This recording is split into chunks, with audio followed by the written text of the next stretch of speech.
कल के सत्संग में, रात्रि के सत्संग में आप जी ने सुना कि एक बहन जिसका नाम चंद्र प्रभा था, पुण्यात्माओं कल गलती से ये दास चंद्र प्रभा की स्थान पर शशि प्रभा बोल गया।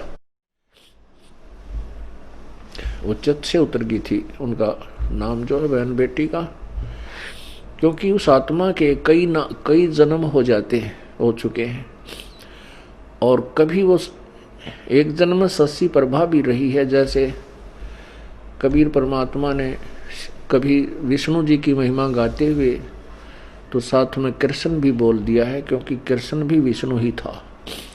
तो वैसे उस समय जो उसकी शरीर था, परमात्मा के समय जो वार्ता हुई थी, उसका नाम चंद्र प्रभा था। उस बहन ब्राह्मणी का जो विधवा थी, उसकी एक पुत्री थी और वो परमात्मा से उपदेश भी प्राप्त कर चुकी थी। दास आपको बार बार यही समझाने की चेष्टा कर रहा है कि जिस समय परमेश्वर स्वयं आए थे, उस समय अशिक्षित जनता थी, अशिक्षित श्रद्धालु थे और अक्षर ज्ञान प्राप्त केवल एक ही वर्ग किया करता था, जिसे ब्राह्मण कहते थे। यही कारण रहा था कि वो बहन कितनी श्रद्धालु थी, प्रभु को चाहने वाली थी, परंतु उसका जो उद्देश्य था वो बिल्कुल गलत था। उद्देश्य क्या था कि उसने गुरुजी तो बना रखा था कबीर परमेश्वर जी को, उस बहन ने चंद्र प्रभा ने परमेश्वर को, कबीर परमेश्वर जी को गुरु धारण भी कर रखा था और पूजा वही करती थी जो घिसी पिटी, जिनको परमात्मा मना किया करते थे कि पत्थर पूजे हरि मिले तो मैं पूजूं पहाड़, और ताते वो चक्की भली जो पीस खावे संसार। तुम्हारे उस मिट्टी के भगवान थे, पत्थर के भगवान से तो यदि तुम उसके पूजने से परमात्मा प्राप्ति मानते हो तो मैं पहाड़ को पूज दूं जिससे शीघ्र मिले, क्योंकि वो बड़ा पत्थर है। और तुम्हारे उस मिट्टी के भगवान से अच्छी तो वो पत्थर के भगवान से अच्छी तो वो पत्थर के पार्ट युक्त चक्की, जो हाथ से आटा पीसने की चक्की होती थी। कहते वो चक्की अच्छी जिससे कम से कम आटा तो पीस देता वो पत्थर।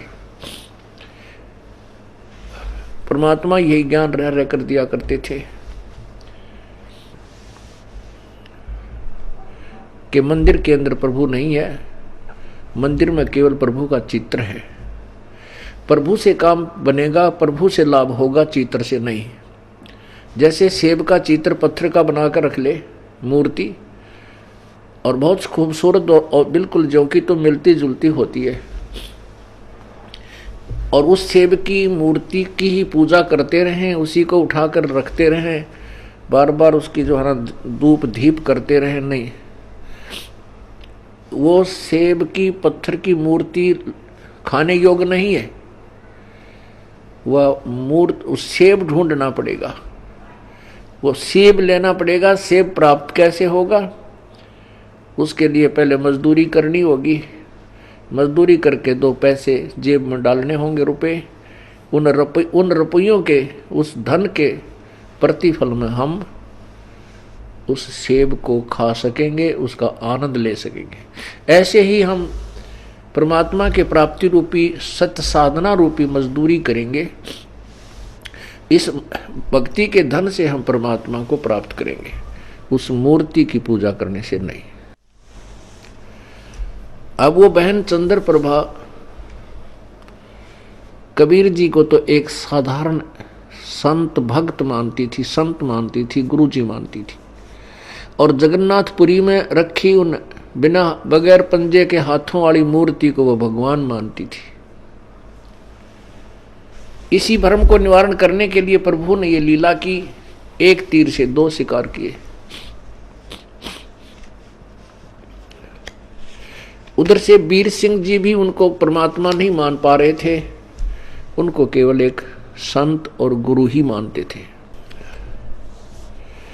परमात्मा कहते हैं कि गुरु मानुष कर जानते ते नर कहिए अंध, होवे दुखी संसार में आ गए यम के फंद। कबीर गुरु गोविंद दोनों खड़े, गुरु गोविंद दोनों खड़े, किसके लागू पाए, बलिहारी गुरु अपना जिन गोविंद दियो मिलाए।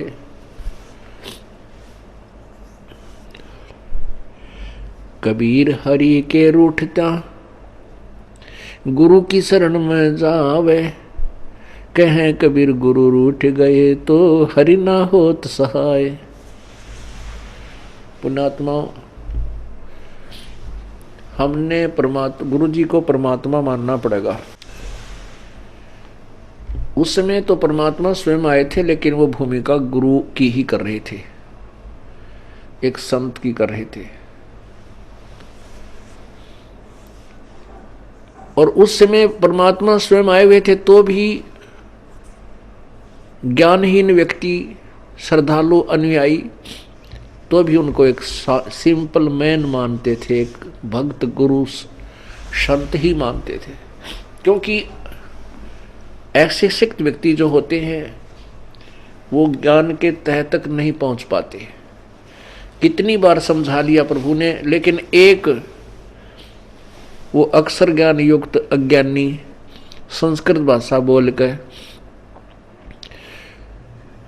और उस भोली आत्माओं को गुमराह कर देता था कि तुम्हारा गुरु तो अशिक्षित है, उसको अक्षर ज्ञान है ही नहीं, वो वेदों और गीता के बारे में जानता ही नहीं, वो तो कोरी बकवाद घड़ता है, झूठ बोलता है। तो हम वो अनुयायी जो प्रभु के थे वो विचलित हो जाते थे और वो मान लेते थे उस अज्ञानी अक्षर ज्ञान युक्त प्राणी की इन बातों को कि सचमुच हमारे गुरु जी तो अशिक्षित हैं, इसलिए ये वेदों और गीता को तो नहीं जान सकते।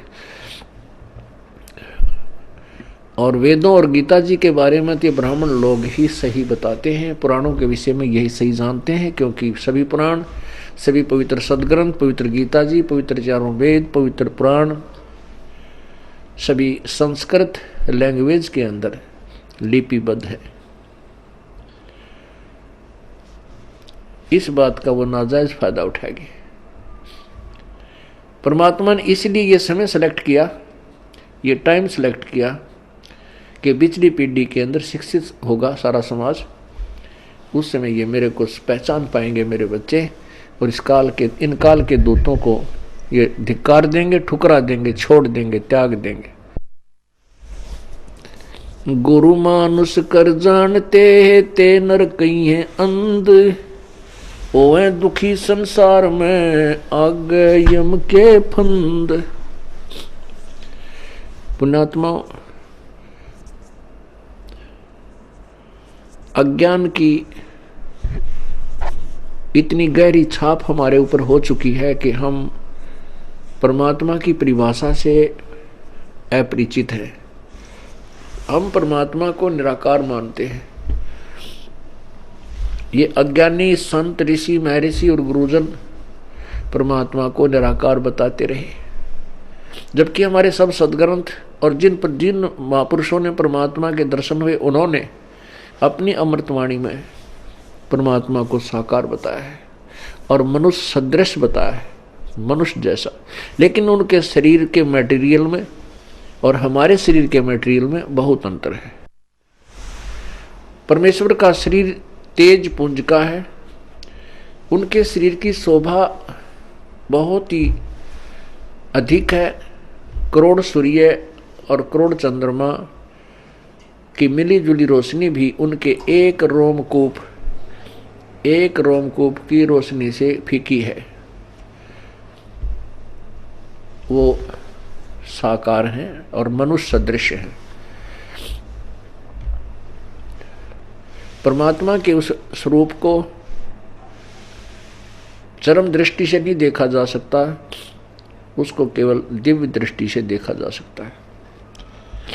और परमात्मा जब यहाँ आते हैं, अपने उस अत्यधिक तेजों में शरीर के ऊपर एक हल्का ओवरकोट डालकर अपने शरीर के उस वास्तविक तेज को कुछ छुपा करके यहाँ प्रकट होते हैं। सहशरीर आते हैं और सहशरीर चली जाते हैं। उसमें वे एक संत, भक्त, हंस और एक जनसाधारण की भूमिका करते हैं। परमात्मा पाने के लिए गुरु जी, गुरु बनाना अति आवश्यक है। राम कृष्ण से कौन बड़ो, उन्हों भी गुरु कीन, तीन लोक के वे धनी, गुरु अग अधीन। राम कृष्ण बढ़ते पुर राजा, तिन गुरु बंद कीन निज काजा। कहते हैं राम कृष्ण से तो तुम किसी को बड़ा नहीं मानते। उन श्री रामचंद्र जी ने और श्री कृष्ण चंद्र जी ने भी गुरु बनाए और वो तीन लोक के मालिक भी गुरु जी के समक्ष नतमस्तक रहे, एक गुरु मर्यादा में रहे। श्री रामचंद्र जी ने वशिष्ठ जी को गुरु बनाया और श्री कृष्ण चंद्र जी ने दुर्वासा जी को आध्यात्मिक गुरु बनाया।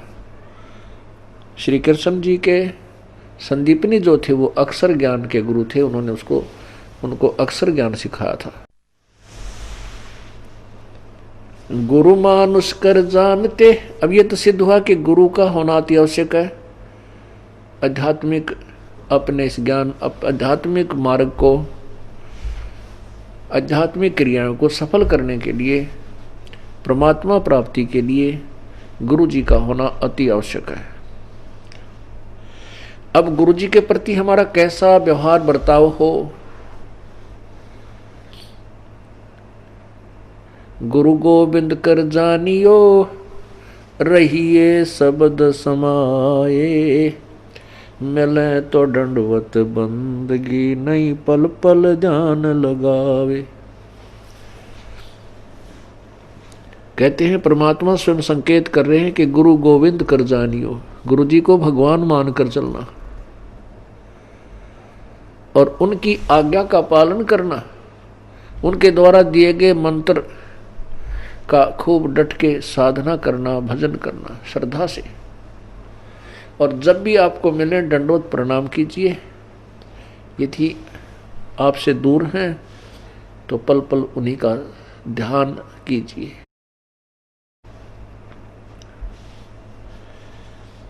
परमात्मा को पाने के लिए हमने वो प्रत्येक प्रयत्न करना पड़ेगा जो प्रभु पाने में सहयोगी है।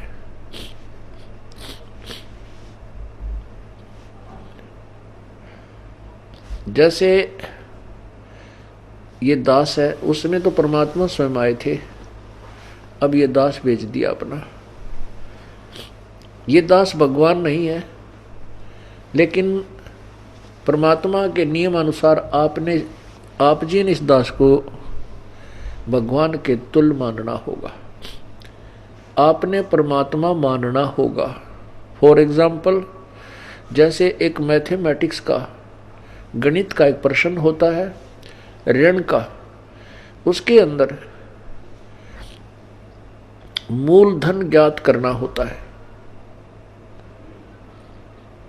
मूलधन ज्ञात करना होता है, उसमें सपोज करना होता है, उसमें मानना होता है, मान लीजिए मूलधन 100 रुपये। वो जो मूलधन हमने ज्ञात करना होता है वो तो लाखों और करोड़ों में होता है, लेकिन 100 रुपये मूलधन मानकर फिर दर निकाली जाती है। उस दर को मल्टीप्लाई करके फिर वो वास्तविक मूलधन निकाला जाता है। जब तक 100 रुपये मूलधन नहीं मानेंगे तब तक वो वास्तविक मूलधन आपको प्राप्त नहीं हो सकता, आपका प्रश्न हल नहीं हो सकता और आपको 0 नंबर मिलेंगे। इसी प्रकार ये भक्ति, आध्यात्मिक परमात्मा प्राप्ति रूपी जो प्रश्न है, ये इक्वेशन है, ये क्वेश्चन है, इसको हल करने के लिए, इसको सोल्व करने के लिए आपने इस दास को भगवान मानना पड़ेगा। तब आपकी आध्यात्मिक क्रियाएं सफल होंगी। जैसे आप यहां से जाओगे, आपने परमात्मा देखा नहीं है, आपने इस दास को देखा है, वो परमेश्वर इस दास का रूप धारण करके आपके समक्ष वहां खड़ा होगा। अब जैसा जिसका व्यवहार इस दास के प्रति यहां है वो वैसा ही करेगा। जैसा आपका इस दास के प्रति आपके मन में दोष या श्रद्धा है वो ज्यों की त्यों वहां होगी। जब आपकी वहां एक बार फिर जो है पछोड़ लाओगा परमात्मा, आपके पास भक्ति धन भी है, आपके अंदर गुरु जी के प्रति वह श्रद्धा नहीं है जितनी भगवान के प्रति होनी चाहिए, तो भी आप वहां से रिजेक्टेड हो जाओगे तिरकुटी के ऊपर। पुण्यात्माओं, ये आपको रिहर्सल कराई जा रही है आपसे, और आपने इस रिहर्सल में इस दास को प्रभु मानकर व्यवहार करना है, परमात्मा जानकर हर तरह की क्रिया करनी है। बोलते समय, चालते समय, अंदर में कोई विशेष गुरु जी के विषय में विवेचन करते समय आपने ये जानना पड़ेगा कि जैसे हम भगवान के बारे में सोच रहे हैं, आपने ये विचार करना चाहिए कि हम गुरु जी के बारे में क्या सोच रहे हैं। नहीं, हम भगवान के बारे में सोच रहे हैं। यदि इस दास में कोई दोष देख रहे हो तो आप परमात्मा में दोष देख रहे हो, या तो फिर त्याग जाइए, यहां से चले जाइए। आपको ऐसे गुरु की आवश्यकता नहीं जिसमें आप दोष निकाल रहे हो। हम इसी प्रकार परमात्मा को प्राप्त कर सकते हैं। गुरु मानुष कर जानते ते नर कहिए अंधे, ओवे दुखी संसार में आग काल के फंद। गुरु जी के प्रति आपकी कैसी श्रद्धा हो।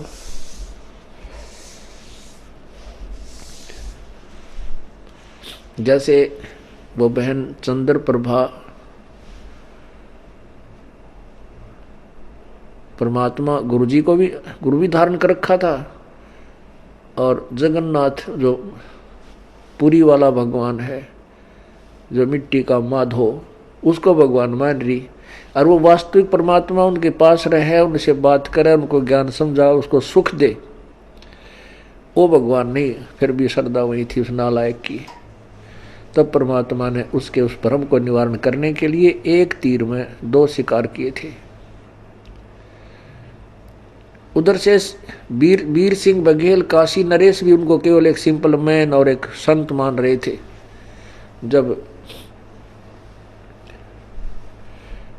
वही धोती जो वो बहन चंद्र प्रभा वहां लेकर गई थी जगन्नाथ के मंदिर में, और जगन्नाथ के मंदिर में चढ़ा दी थी श्रद्धा से, और वहां से उठकर वह बाहर परिसर में आकर गिरी थी, आंगन में गिरी, और आकाशवाणी हुई थी कि जगन्नाथ तो बनारस में बैठा है, वो कबीर नाम जुलाहा कबीर रूप में वहां विराजमान है, और तू नालायक यहां आ गई। ये धोती उसने आपसे मंगाई थी, आपसे आपने वहां चढ़ानी थी। तब चंद्र प्रभा की आंखें खुली को हुई, ये तो भगवान थे। जब चंद्र प्रभा और सैनिकों ने आकर के दृढ़ विश्वास दिलाया तो वीर सिंह बघेल के मन में भी यह बात सेट होगी, कोई ये तो परमात्मा है।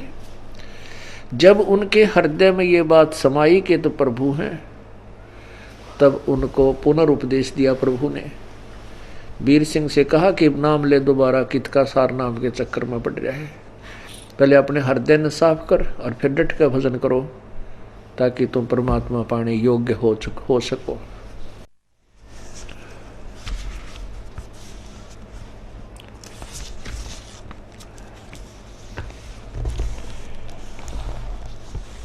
गुरु जी के प्रति गुरु की महिमा आप प्रतिदिन पढ़ते हो नित्य नियम में, लेकिन आप पढ़ते हो उसके ऊपर विवेचन नहीं करते। आप प्रतिदिन क्या सुनते और पढ़ते हो। कबीर दंडवत गोविंद गुरु बंधु अविजन सोए, पहले बहे प्रणाम तेन नमो जो आगे होए। कबीर दंडवत गोविंद गुरु, गोविंद गुरु माने गुरु भगवान को नमस्कार करूं। दंडवत गोविंद गुरु गुरु भगवान, गोविंद माने भगवान, गुरु मीन गुरु, गुरु भगवान को दंडवत प्रणाम करूं और बंदू अविजन सोए, पहले भय प्रणाम ते नमो जो आगे होए। ऐसे महापुरुष गुरुदेव के तुल आगे और पीछे जो भी आए हैं उन संतों को नमस्कार है। गुरु को कीजय दंडवतम, कोटि कोटि प्रणाम, कीट न जाने भृंग को यूं गुरु कर ले आप समान।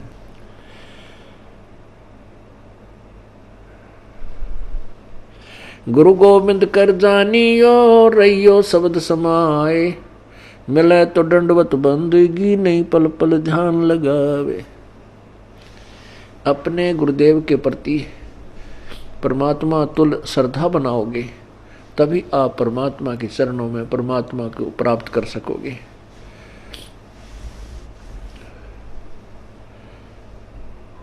गुरुदेव में कैसे आपकी श्रद्धा बनी वह बताया है कि सामने आए तो दंडवत प्रणाम हो,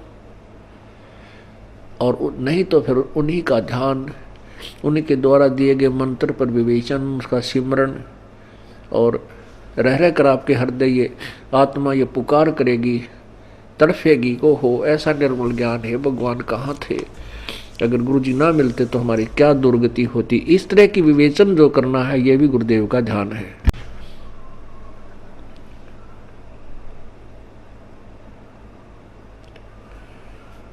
अब क्या विचार करना हमने, सतगुरु के उपदेश का लाया एक विचार, जय सतगुरु मिलते नहीं जाते नरक द्वार। सतगुरु का अर्थ होता है तत्वदर्शी संत, यथार्थ ज्ञान प्रकाशक। जो सच्चा ज्ञान देने वाला है वो सतगुरु होता है। सतगुरु के उपदेश का लाया एक विचार, जय सतगुरु मिलते नहीं जाते नरक द्वार।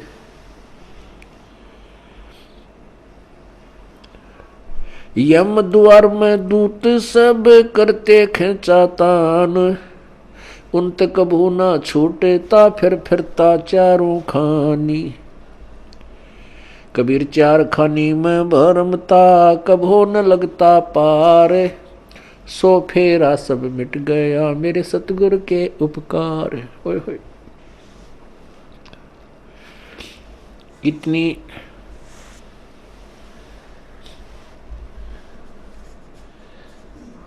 हृदय विदारक वाणी परमेश्वर ने बोली है कि सतगुरु माने पूरे संत से और प्रॉपर वे ऑफ वर्शिप, यथार्थ परमात्मा की भक्ति हमें प्राप्त हुई तो हमारा कितना दुख निवारण हुआ। यदि सतगुरु ना मिलते और नकली गुरुओं के साथ हम लगे रहते, लोक वेद के आधार पर भक्ति करते रहते, तो क्या होता कि हम नरक में डाले जाते। वहां पर यम के दूत हमें खूब सताते। कैसे सताते हैं यम के दूत? जैसे किसी को कोड लगा हुआ हो और उसको फिर ये किसी के जख्म हो गए हों, फुंसी हो जाए, उनमें मवाद हो, ये मक्खियां कितना परेशान किया करती हैं। ऐसे यम के दूत नरक के अंदर इन प्राणियों को परेशान करते हैं। इनके शरीर पर ऐसा उस पाप के कारण ऐसी व्यवस्था बन जाती है सूक्ष्म शरीर पर, और जिसमें यहाँ से लेकर के यम के दूत चलते हैं भक्तिहीन प्राणी को, और जो भक्ति कर रहा है लेकिन शास्त्र विरुद्ध कर रहा है उस प्राणी को, तो वहां नरक में डालने के लिए झुंड के झुंड को, पूरे समुदाय को लठ मार मार कर ले जाए। जैसे किसी पशु को फाटक में रोकते हैं और वो उसमें जाने से आनाकानी करता है, वापस भागता है, तो उस पशु को लठ मार मार कर और फाटक में बंद कर देते। ऐसे ही यम के दूत लंबे लंबे भाले लेकर हाथों में गदा लेकर के इनको कूटते हुए और उस नरक के अंदर ठोक देते हैं। ये वापस भागते हैं क्योंकि आगे इतना बुरा हाल, इतना गंदा स्थान, और जो पहले के प्राणी वहां डाल रखे हैं वो बुरी तरह चिल्ला रहे होते हैं। अब उनको देख करके ये वापस भागने की चेष्टा करते हैं और पीछे तो फिर वो यम के दूत कुटे। वहां उनकी जो रिहर्सल होती है वह खेचा ताण है। उस खेचा ताण की बिरान माटी, वो दुख, और फिर नरक के अंदर कष्ट। उसके बाद क्या होता कि 84 लाख योनियों में कभी कुत्ते बनते, कभी गधे बनते, सुअर बनते, गंदी नाली के कीड़े बनते। वो सब सारा का सारा कष्ट परमेश्वर के इस सत्य नाम से, पूरे संत के ज्ञान से और उनके द्वारा बताई गई भक्ति विधि से सब आप बाईपास निकल गए। न नरक में जाना पड़ेगा, न काल की तपतशिला पर आपको जाना पड़ेगा, और न ही 84 लाख योनियों में आपको जाना पड़ेगा। पुण्यात्माओं, आप तो बालक हो, क्योंकि भक्ति मार्ग का ज्ञान कभी हमने सुना नहीं। केवल जैसा भी परंपरागत हमारे जिस भी धर्म में हम जन्मे हैं उन्हीं लोक वेद को हम अंतिम भक्ति का ज्ञान, आध्यात्मिक ज्ञान मानकर उसी पर आश्रित थे। वो तो कैखा भी नहीं थी भक्ति का, आध्यात्मिक ज्ञान का वो कैखा भी नहीं प्राप्त था हमारे को। अब ये विस्तार से एक पूर्ण इतिहास आपके समक्ष प्रभु दत्त पेश किया जा रहा है। अब जिससे सतगुरु के उपदेश यानी ज्ञान और मंत्र भक्ति से इतना ढेर सारा कष्ट हमारा टल गया हो, तो उस गुरु जी के बारे में क्या बताते हैं। कबीर चार खानी में भरमता, कभो न लगता पार, सो फेरा सब मिट गया सतगुरु के उपकार। 7 समुद्र की मसी करूं, लेखनी करूं बन राय, धरती का कागज करूं, गुरु गुण लिखा न जाए। क्या बताते हैं परमात्मा, अपनी महिमा आप ही सुनाते हैं कि ऐसे परम संत कि क्या महिमा करो। यदि मैं पूरी पृथ्वी का कागज बनाऊं और 7 समुद्रों की इंक बना लूं, एक पेड़ में एक वृक्ष की कितनी कलम बन जाएंगी बिना गिनती की। और फिर कहते पूरे समुद्र के सारे समुद्रों की इंक बना के और धरती के जितना लंबा कागज लेकर जो लिखने लगूं, तो ऐसे सतगुरु की महिमा, उनके गुण का मैं गुणगान नहीं कर सकता, नहीं लिख सकता। वो थोड़ा पड़ जावे, 7 समुद्र भी खत्म हो जाए, वो कलम भी घिसने और कागज भी छोटा पड़ जावे, तो अभी पर उस ऐसे संत की महिमा शेष रह जावे। कबीर बलिहारी गुरु आपना, घड़ी घड़ी 100 बार, मानुष से देवता किया करत न लागी बार। कबीर गुरु को मानुष जो गेणे, और चरणामृत को पान, ते नर नरक में जावेंगे जन्म जन्म होवे समान।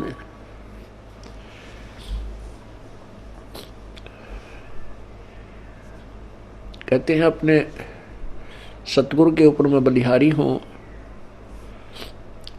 घड़ी घड़ी 100 बार उनके द्वारा दिए गए ये अनमोल ज्ञान रह रहकर उमंग के साथ याद किया जाता है, और ऐसे संत के प्रति एक विशेष श्रद्धा बनती चली जाती है। बलिहारी गुरु आपना, घड़ी घड़ी 100 बार, मानुष से देवता किया करत न लाई वार। हम मनुष्य का शरीर अवश्य रखते थे, लेकिन कर्म मनुष्य के हमारे नहीं थे। मनुष्य के कर्म अब प्रारंभ हुए हैं, बुराइयों से दूर होना और परमात्मा का यथार्थ भक्ति मार्ग ग्रहण करना। किसी को लूटना नहीं, चोरी नहीं करना, मिलावट नहीं करना, रिश्वत नहीं लेना, किसी की आत्मा नहीं दुखाना, क्योंकि आत्मा हम वैसे नहीं दुखाने से बंद हो सकते।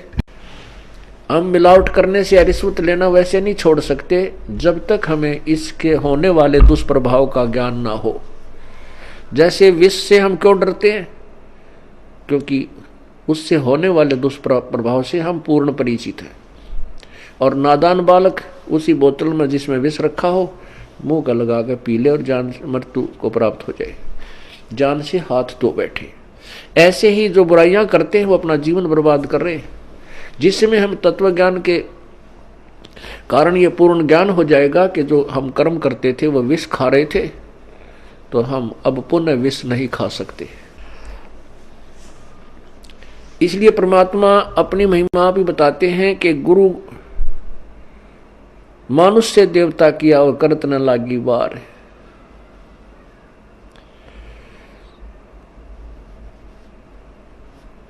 कबीर गुरु को मानुष जो गिरण और चरणामृत को पान, ते नर नरक में जावेंगे जन्म जन्म हमें समान। गुरु मानुष कर जानते ते नर कहिए अंध, ओवे दुखी संसार में आगे यम के फंद। कबीरा ते नर अंध है गुरु को कहते और, हरि के रूठे ठोर है गुरु रूठे नहीं ठोर। कबीरा हरि के रूठते गुरु की शरण में जाए, कह कबीर गुरु रूठ गए तो हर ना होत सहाय। कबीर गुरु से ज्ञान जो लीजिए शीश दीजिए दान, भौतुक भोंदू बह गए ये राख जीव अभिमान। अब क्या बताते हैं परमात्मा? आप ही आकर के अपने पाने की विधि को और गुरु मर्यादा को वो स्वयं बता रहे हैं। ये परमेश्वर कबीर जी का आदेश है और उसी को हम पाने के लिए चले हैं। उनके आज्ञा का हम उल्लंघन करेंगे, उनके वचनों का उल्लंघन करेंगे तो हम प्रभु प्राप्ति नहीं कर सकते। फिर फायदा क्या इस परमात्मा के मार्ग पर लगने का? और ये इतना आसान मार्ग है कि गरीब से गरीब और साहूकार से साहूकार, रंक से रंक और राजा से राजा, कितना ही महाराजा भी क्यों ना हो वो भी प्रभु प्राप्ति कर सकता है। लेकिन उसने अपनी क्रियाओं में परिवर्तन करना होगा और प्रत्येक कदम परमेश्वर के निर्देश अनुसार ही रखना होगा, तब हम परमात्मा पा सकेंगे। अब क्या बताया है कि गुरु गोविंद दोनों खड़े हैं किसके लागू पाए। बलिहारी गुरु आपना जिन गोविंद दियो मिलाए।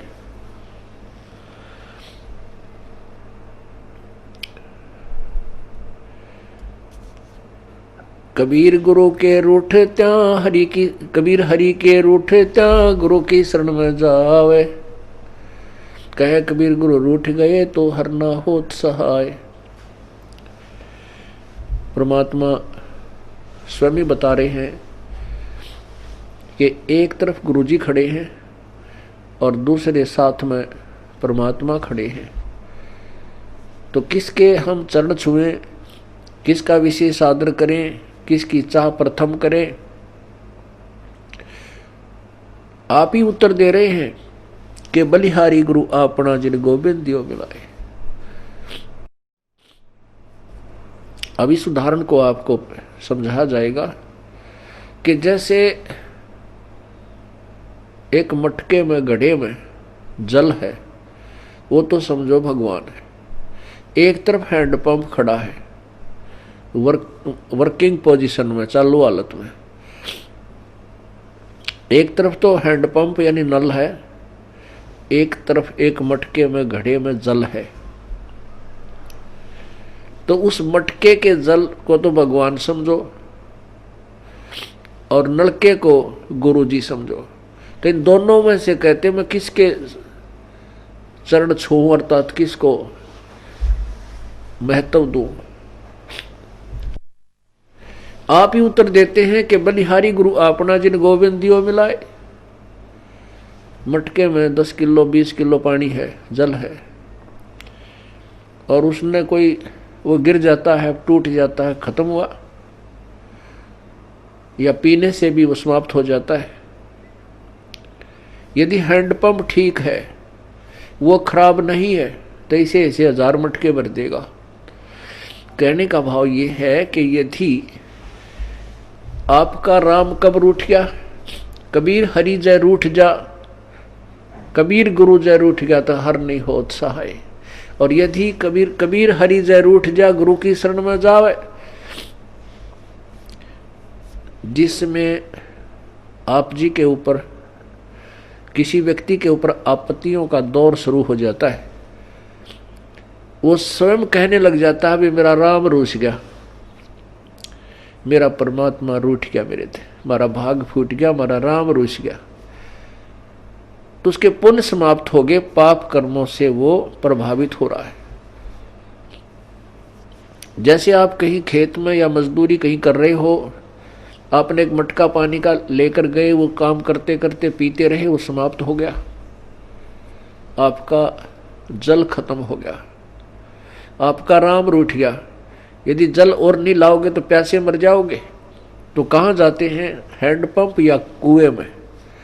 उस कुएं से या हैंडपंप से वो जल, वो मटका फिर भर लाते हैं, तो वो फिर से काम शुरू हो गया। पुण्यात्मा जो दुखी प्राणी हैं, उनका राम रूठ गया, उनका राम रूठा हुआ है, उनका भगवान रूठा हुआ है, क्योंकि उनके पुण्य समाप्त हो गए। वो जल थोड़ा बहुत था, वो पी प्या लिया तुमने, खत्म कर दिया। अब कहाँ जाएंगे उस जल को लेने के लिए? हैंडपंप पर। हैंडपंप से आप फिर मटका भर लाइए, मटका भर लाए, फिर जो अभाव, जल के अभाव से जो कष्ट था वो समाप्त हो गया, आपके प्राण बचे। ऐसे ही गुरुजी हैंडपंप है और जल भगवान है। अब यदि आपने हैंडपंप पे तोड़ दिया, उसको मिस हैंडल करके, उसके साथ बदव्यवहार करके, उसका ऐसे ऐसे झटके पटके नू नू कर कर वो तोड़ दिया, उसकी कोई वासर खराब होगी या किसी प्रकार भी, तो जल आना बंद हो गया। तो फिर वो जल जितना आपके पास आपके पुण्य है वो चलेंगे, तब तक चलेंगे, उसके बाद फिर आपको फिर दुख शुरू हो जाएगा, अर्थात वो जल फिर प्राप्त करना होगा आपका। यदि आपने कहते हैं आपका गुरु रूठ गया, आपका हैंडपंप खराब हो गया, तो जल नहीं, हर नहीं करे सहाय, हर नहीं होत सहाय। वो जल तो रहा नहीं, क्योंकि हैंडपंप उसका स्रोत था। कबीर हरि के रूठते गुरु की शरण में जाए, कहें कबीर गुरु रूठ गए तो हर ना होत सहाय। परमात्मा आगे क्या बता रहे हैं? गुरु से ज्ञान जो लीजिए, शीश दीजिए दान। गुरु जी से आप उपदेश, नाम मंत्र ले रहे हो, तो अपना शीश समर्पण कर दीजिए। शीश सौंप देने का तात्पर्य है कि गुरु जी के प्रत्येक आज्ञा का पालन कीजिए। बहुत तक भोंदू बह गए भाई, राख जीव अभिमान। होय होय, बहुत तक भोंदू बह गए अपने मन में अभिमान बना के गुरु जी के समक्ष, तो वो जीव पार नहीं हो सकते।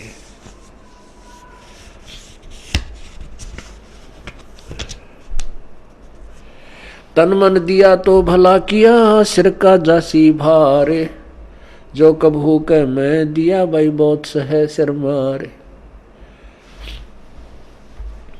अब जैसे कोई पुण्यात्मा है, कोई सेवा कर रहे हैं, कोई दान कर रहे हैं, और कोई भक्ति कर रहे हैं, सुमन करते हैं, देखा भाई अर्थ में माला रखता हाथ में, भाई वाह भाई वाह कमाल है। पुण्यात्मा, ये वाह शब्द है ना, ये केवल परमात्मा के लिए ही हो सकता है, जीव के लिए नहीं होना चाहिए। जैसे वाहेगुरु, वाहेगुरु का शब्द नानक साहब जी ने परमात्मा के लिए बोला था। वाह का पात्र केवल एक ही है।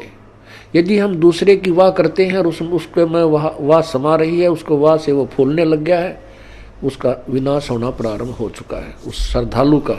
यदि कोई दान करता है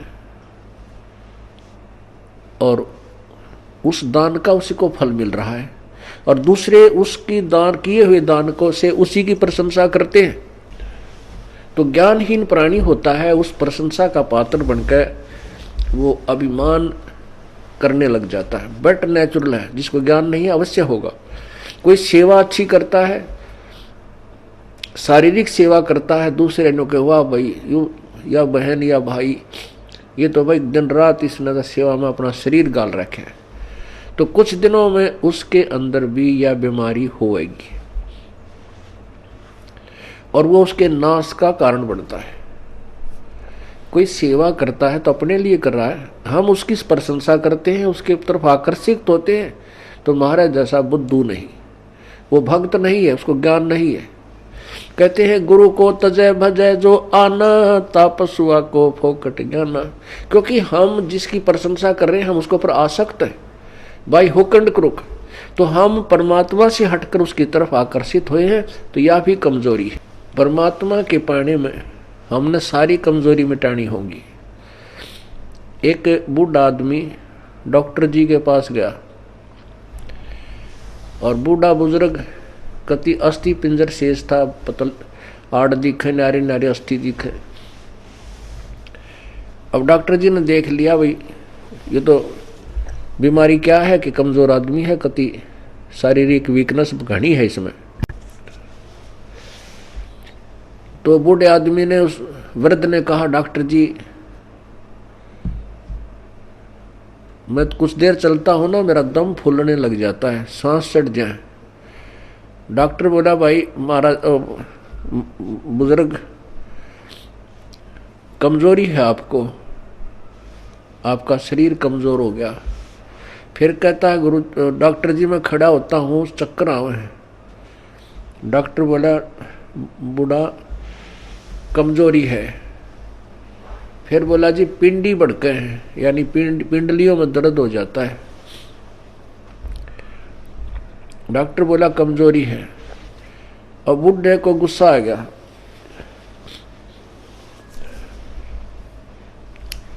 और बूढ़ा बोला तू डॉक्टर है गम चक्कर, एक के बाद जाना है कमजोरी है कमजोरी है, कि मैं और भी जाना है और भी बताओगा। खूब क्रोधित हो गया। वो डॉक्टर बोला बूढ़े या भी कमजोरी है, क्योंकि कमजोर आदमी ने गुस्सा गणाया करे। तो पुण्यात्माओं ये हमारे अंदर जो कमजोरियां हैं ये हमने सारी हटानी पड़ेंगी, तब हम परमात्मा पा सकते हैं। ना तो ठीक है जिस आप कर रहे हो ऐसा फल मिल जाएगा, और आने वाले जन्मों में आप राजा बन सकते हो, देव बन सकते हो, महादेव बन सकते हो, ब्रह्मा विष्णु महेश बन सकते हो, क्योंकि आपके अंदर इतनी कमाई बन जाएगी। और उसके बाद फिर आप गधे बन सकते हो और कुत्ते बन सकते हो। तो हमने या जन्म मरण का दीर्घ रोगी कटवाना पड़ेगा। अब समय आ गया है, उसकी औषधि का जो है खोज होगी है।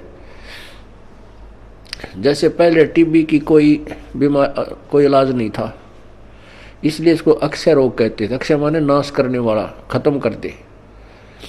अब टीबी कोई विशेष रोग नहीं रहा अगर समय पर उपचार करा लिया जाए तो इसी प्रकार अब इस जन्म मृत्यु रूपी अक्षय रोग की अब औषधि प्राप्त होगी हमें। थी तो पहले ही, लेकिन इसकी खोज करने वाला नहीं था। अब परमात्मा ने मेर बख्शिश दास के ऊपर अपनी वो अनमोल जड़ी सरजीवन बूटी दे दी, इस सार नाम रूपी, और वो उससे ये जन्म मरण रूपी दीर्घ रोग आपका कटेगा। तो उस औषधि उपचार में आपने जो परहेज रखने हैं वो आपके नियम हैं, इनका भी पालन आपको आजीवन करना होगा, तभी आप इस रोग से मुक्त हो पाओगे। अब जैसे हम एक दूसरे पर आसक्त होते हैं, जो बड़ा अच्छा पाठ पढ़ता है, इसकी बड़ी अच्छी प्यारी बोली है, अरे पाठ भगवान की वाणी है, परमात्मा ने वाणी लिखी है, और वही वाणी आपको पढ़ के सुना दे, और या कोई गा के सुना दे, मीठी आवाज में सुना दे, बाकी आवाज में सुना दे, उस पर अमल हो। अब जैसे कोई शराब पिए पड़ा था और दूसरा व्यक्ति जाके कहने लगा कि भाई तुम्हारा चोरी होगी। वो शराबी कहता है चोरी होगी? अच्छा चोरी होगी, फिर बता क्या हो गया? चोरी हो गया। अब वो कोई कहे, उस शराबी नो कहे तेरी आवाज अच्छी नहीं, कोई गाने वाला आवे उसको बुलाओ, और वो नौका क्योंकि वो शराबी होगा, फिर दूसरा शराबी कहता है आपका चोरी हो गई। वो चोर भी नौका, और जिसका चोरी हो रही वो का चोरी हो गई। अरे नालायक को। फिर वो नौका कहता हाँ ये बहुत बढ़िया बोल रहा है, इसकी आवाज़ बहुत प्यारी है, चोरी हो गई। और उसने नौका जाकर सिंपल वे में, भाई तुम्हारा घर में चोरी होगी और बहुत नुकसान हो गया है। यदि वो होश में है, शराब नहीं पी रखी, तुरंत कलेजा पकड़ेगा, अक भाई कितना नुकसान हो गया, तुरंत घर को चल पड़ेगा। यदि उसने भांग पी रखी है तो फिर नो कहेगा भाई इसकी आवाज़ बहुत अच्छी लगी, जो गा के सुना रहा चोरी हो गई। आप भी क्यों भांग के नशे में, अरे साहब वो मूर्ख जो उसने गा के सुना रहा चोरी हो गई। तो पुण्यात्मा आपको बार बार कहा रहा परमात्मा की वाणी है। क्या बताते हैं भगवान बार बार, इसने गा के कह दे चाहे वैसे कह दे, जो जिनकी भांग का नशा उतर गया वो तुरंत सचेत हो जाएंगे और उस मार्ग पर चल पड़ेंगे। क्या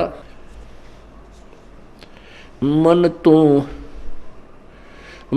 तू बस रे चल रे सुख के सागर, जहां शब्द सिंधु रत्नागर। अब चैत इसने नू गा के सुना दे, अर्थे सिंपल वे में कह दे, मन तू चल रे सुख के सागर, जहां शब्द सिंधु रत्नागर। कोट जन्म तेरे भरमत हो गए, कुछ ना हाथ लग्या रे, कुकर सुकर खरबा बोरे कौआ हंस बगारे। कोटि जन्म तू राजा की ना मिटी न मन की आशा, और भिक्षुकों का धर धर घूमया, ये मिला ना निर्गुण रासा। इंद्र कुबेर ईश की पदवी ब्रह्मा वरुण धर्मराया, विष्णुनाथ के लोक को जाके फिर भी उल्टा आया। असंग जन्म तन मरत्या हो गए, जीवित क्यों नाम रह रे, द्वादश मद मैल मठ बोरे बोर ना दे धरे रे। दोजक भस्त सभी ते देखे, राजपाट के रसिया, और तीन लोक से तरपत नाई, ये मन भोगी खसिया। सतगुर मिले तो इच्छा मेटे, पदमल पदे समाना, चल हंसा उस लोक पठाऊं जो आद अमर स्थाना। चार मुक्ति जहां चंपी करती माया होरी दासी, दास गरीब अभय पद पर से मिले राम अविनाशी। अब इस वाणी ने चाहे तो कोई गा के सुना दो, और चाहे भाई इसने वैसे सिंपल वे में कह दे, जब तक हम इस अनमोल वचन को जो प्रभु दत्त है, परमात्मा का दिया हुआ है, इसको हृदय में धार कर इसके अनुसार नहीं करेंगे, तो ना तो इसके गान तो फायदा, ना इसके वैसे कहने सुनने तो फायदा। इससे लाभ होगा जब हम इसके परमात्मा की वाणी पर अमल करेंगे और तुरंत उसका अनुसरण करके अपना मोक्ष प्राप्त करने का तरीका ढूंढेंगे। तो जैसे हम किसी और पर किसी भी पॉइंट से आसक्त होते हैं तो हम कमजोरी में हैं और हम पार नहीं हो सकते हैं। क्या बताते हैं, गुरु से अधिक ना कोई ठहराई, मोक्ष पंथ नहीं गुरु बिन पाई। राम कृष्ण बढ़ती उपुर राजा, तिन गुरु बंद कीन निज काजा। गेहि भक्ति सतगुरु की करही, आदि नाम निज हृदय धरही। गुरु चरणन में ध्यान लगावे, अंत कपट गुरु से ना लावे। गुरु सेवा में फल सर्वस आवे, गुरु विमुख नर पार न पावे। गुरु सेवा में फल सर्वस आवे, गुरु विमुख नर पार न पावे। गुरु वचन निश्चय कर माने, पूरे गुरु की सेवा ठाने। गुरु जी का आदेश अवश्य माने और गुरु भी पूरा हो, पूरे गुरु की पूजा करे, पूरे गुरु के आधार से साधना करे। गुरु की शरणा लीजय भाई, तात जीव नरक नहीं जाई। गुरु कृपा कटे यम फांसी, विलम न हो मिले अविनाशी। गुरु बिन काहू न पाया ज्ञान, जो थोथा बोछड़े मूड किसाना। तीर्थ व्रत और सब पूजा, गुरु बिन दाता और न दूजा। नौ नाथ 84 सिद्धा, गुरु के चरण सेवै गोविंदा। गुरु बिन प्रेत जन्म सब पावे, वर्ष सहस्र गर्भ सुरहावे। गुरु बिन दान पुण्य जो करही, मिथ्या होवे कबू ना फल ही। गुरु बिन भरम न छूटे भाई, ही कोट उपाय करो चतुराई। गुरु के मिले कटे दुख पापा, जन्म जन्म के मिटे संतापा। गुरु के चरण सदा चित दीजय, जीवन जन्म सफल कर लीजय। गुरु भगता मम आत्म होई, वाके हृदय रहूं समोई। अब भगवान क्या बताते हैं दूसरा तरीका, कि जो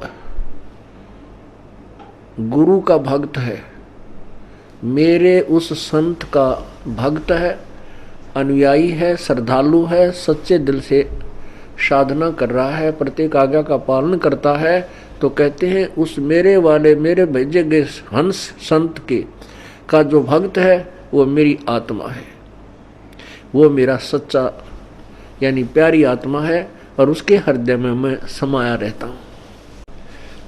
आप जी के हृदय में जब तक परमात्मा है, कब तक है? जब तक आप इस दास को भगवान की दृष्टि में देखते हो, तब तक आपके हृदय में प्रभु है।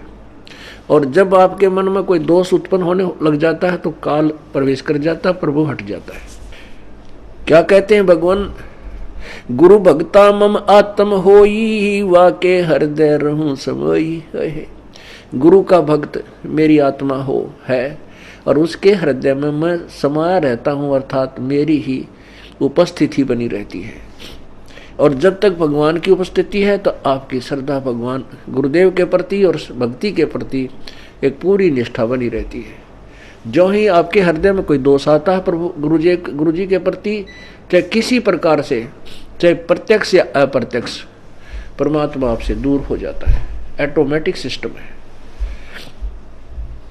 तो उसमें आपके विचारों में परिवर्तन, ये दास पहले आपको आज जो पुण्यात्मा, जब तक आपके हृदय में परमात्मा समाये है तब तक ये दास आपको क्या दिखता है ये तो आपको मालूम है, दास नहीं कहना चाहता।